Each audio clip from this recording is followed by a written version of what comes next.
కూడా పత్రికా విలేకరులందరికీ కూడా నా నమస్కారాలు. ఈ సమావేశం ముఖ్య ఉద్దేశం ఏంటంటే వైఎస్ఆర్ కాంగ్రెస్ పార్టీకి రాజీనామా చేయాలి అని ఈరోజు ఈ మీడియా సమావేశాన్ని పెట్టడం జరిగింది.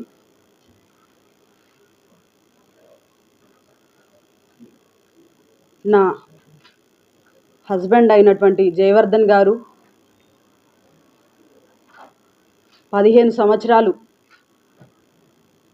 శ్రీధర్ అన్నతోటి కలిసి ప్రయాణించడం వల్లే నేను ఈ కుర్చీలో కూర్చున్నాను.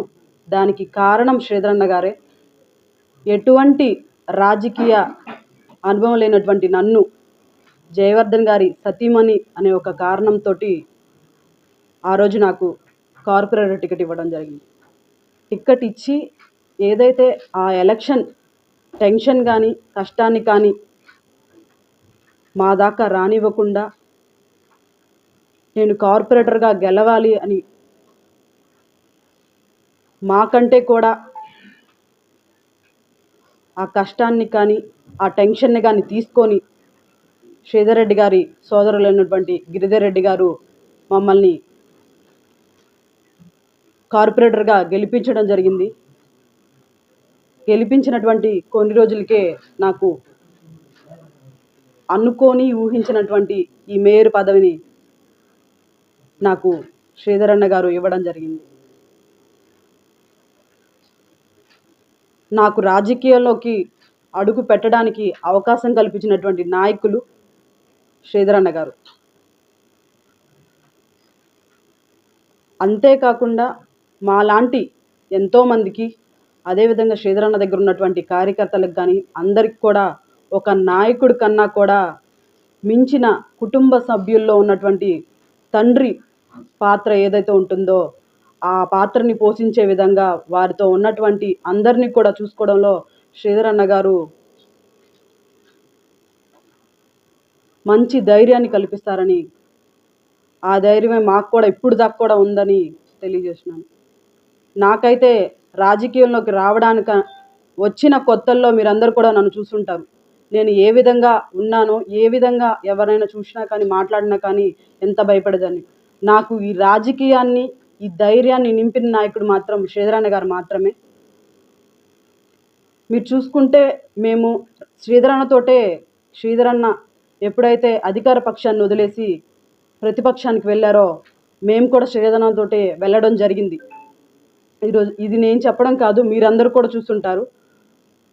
ఆ రోజు నేను శ్రీధర్ అన్న పక్కన కూర్చొని శ్రీధర్ అన్న చెప్పితే నా మేయర్ పదవికైనా రాజీనామా చేయాలి, చేస్తాను, అది కూడా బాధతో కాదు సంతోషంగా అని మీ అందరికి కూడా చెప్పి ఉన్నాను. కానీ అప్పుడు ఉన్నటువంటి పరిస్థితుల్లో అప్పుడు అధికార పక్షంలో ఉన్నటువంటి కాంగ్రెస్ పార్టీ మా మీద తీసుకొచ్చినటువంటి ఒత్తిళ్ళు మీ అందరికి కూడా తెలుసు. అది కూడా కాకుండా మీకు తెలియని కూడా మా మీద ఎన్నో ఒత్తిడులు తీసుకురావడం జరిగింది. వాటికి తట్టుకునే అంత పరిస్థితి మాకు ఉన్నటువంటి పరిస్థితిని మేము దిగజారిపోయి ఒక రాంగ్ డిసిషన్ తీసుకొని మళ్ళీ వెనక్కి కాంగ్రెస్ పార్టీలోకి వెళ్ళాల్సి వచ్చింది. వెళ్ళినా కూడా అప్పటి నుంచే మాకు చెప్పింది ఒకటే, శ్రీధర్ అన్నని కానీ గిరిధర్ అన్నని కానీ మీరు ఎక్కడొకటి తిట్టాలి లేదా మీరు ప్రెస్ మీట్ పెట్టాలి అని చెప్పారు.